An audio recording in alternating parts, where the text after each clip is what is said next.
Welcome to this explainer. Okay, let's just dive right into it.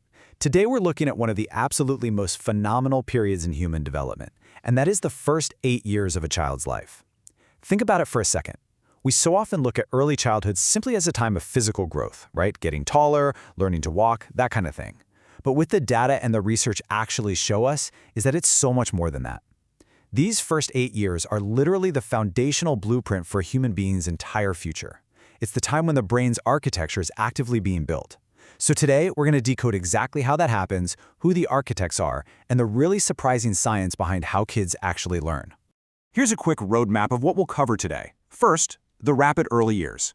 Second, the shifting care ecosystem. Third, the science of play. Fourth, the professional early educator. And finally, creating tools for growth. Let's get into it. Section 1. The rapid early years. The cognitive blueprint from 0 to 8. Let's start at the very beginning and just marvel at the wondrous speed of a young brain's development. Walk through these milestones with me, because it's fascinating. From 0 to 1 year, infancy. It's obviously a time of intense dependence, but cognitively, huge, massive leaps are happening. By 8 to 12 months, infants develop what researchers call stranger anxiety. Now that sounds bad, but actually, scratch that, it's a massive cognitive milestone. It means they've successfully mastered facial recognition. Then we shift into toddlerhood, ages 2 to 3. This is all about mobility and autonomy, sure, but it's also characterized by a brilliantly rapid expansion of vocabulary in their mother tongue. And then, jumping from 3 to 8 years into early childhood, we enter what I love to call the endless "why is this so" phase. They are actively engaging with nature, their peers, and the world outside their family. Their curiosity at this stage is basically an engine running at top speed. Moving on to Section 2, the shifting care ecosystem. From joint families to institutional support. We really need to see how the work site for raising a child has fundamentally changed in our society.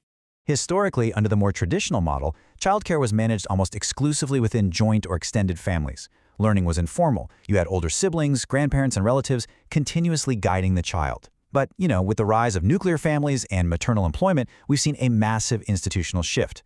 Substitute care is absolutely essential now. And here's why this matters so deeply. Institutional care importantly frees up older siblings, which, let's be real, is very often young girls in lower resource communities, from mandatory babysitting duties. This societal shift literally allows those older siblings to go out and attend school themselves. That's a real game changer. So what does this new ecosystem actually look like? Well, it's highly specialized. Each institution has a very specific target age and focus. A creche, for instance, is specifically for infants from 0 to 2 years old, focusing heavily on substitute maternal care, strict safety, and feeding. As they grow, they might move to a preschool or Montessori from ages 3 to 6, where the focus pivots to experiential learning and school readiness. And crucially, we have Anganwadis under the ICDS serving children from 0 to 6 years. These provide a vital, government-run integration of not just education, but essential health and nutrition interventions. Okay, Section 3. The science of play. Why sitting still fails the young brain. We really need to completely rethink what actual learning looks like for a child under 8. Because if you're picturing rows of tiny desks, you're picturing it wrong. This perfectly illustrates the pivot we have to make in our minds. On one side, we have what is known as the formal trap. This is when we force young kids under 8 to sit still and just memorize things. The result? No way around it. It actually diminishes their curiosity and creates intense anxiety. Now, contrast that with the Playway method. This method leverages a child's natural curiosity and their literal need for physical exploration to create developmentally appropriate and, honestly, highly enjoyable learning experiences. And what's really fascinating here is how the Playway method is grounded in hard science, specifically the core finding of renowned psychologist Jean Piaget. You see, the formal trap ignores Piaget's fundamental realization. Young children are not just mini adults or older students who simply know less. Not at all. Their minds operate and understand the world fundamentally differently. They absolutely need safe physical exploration and peer interaction to make sense of their environment. Section 4. The professional early educator. Architects of the mind. To successfully execute this complex Playway method, we have to shift our focus to the crucial element making this whole ecosystem work, the educators themselves. Now let me ask you this directly, because it's a bias a lot of people hold. Is early childhood care just babysitting? Is it really just keeping an eye on a 4-year-old so they don't bump their head? We can debunk that babysitting myth right now. The layperson's assumption views caregiving as mere physical supervision, but Vygotsky's framework proves that young children actively require an engaged, knowledgeable adult guide. Scientific training is genuinely mandatory to provide what Vygotsky called scaffolding. Scaffolding is basically the fine art of setting tasks for a child that are perfectly balanced. They can't be so easy that the kid gets bored, but they can't be so difficult that they become anxiety-inducing. It's a real balancing act. Because of this, the anatomy of an early childhood educator is incredibly demanding. They need deep scientific knowledge to understand cognitive milestones. They need immense empathy and enthusiasm to answer those endless why questions without losing their patience. They need a strong creative repertoire in arts and storytelling to hold incredibly short attention spans. And, let's be honest, they need raw physical endurance to keep up with young children during long periods of active indoor and outdoor play.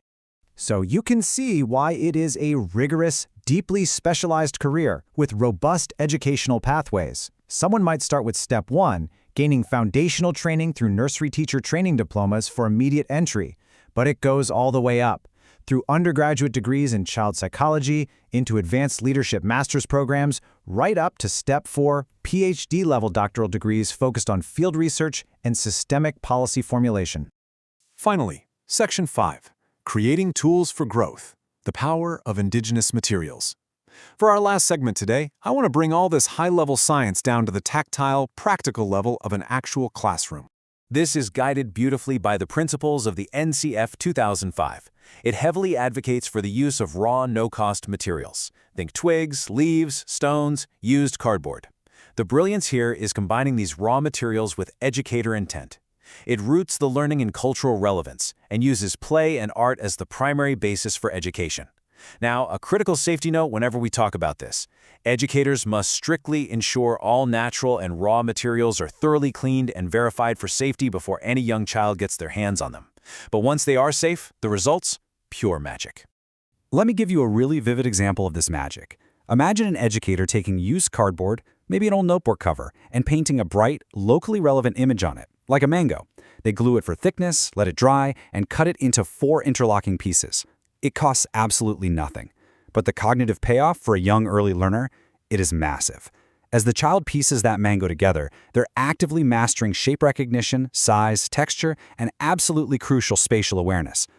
Or consider a 4-year-old taking safe, fallen leaves and co-creating a sun mask or a puppet with their teacher.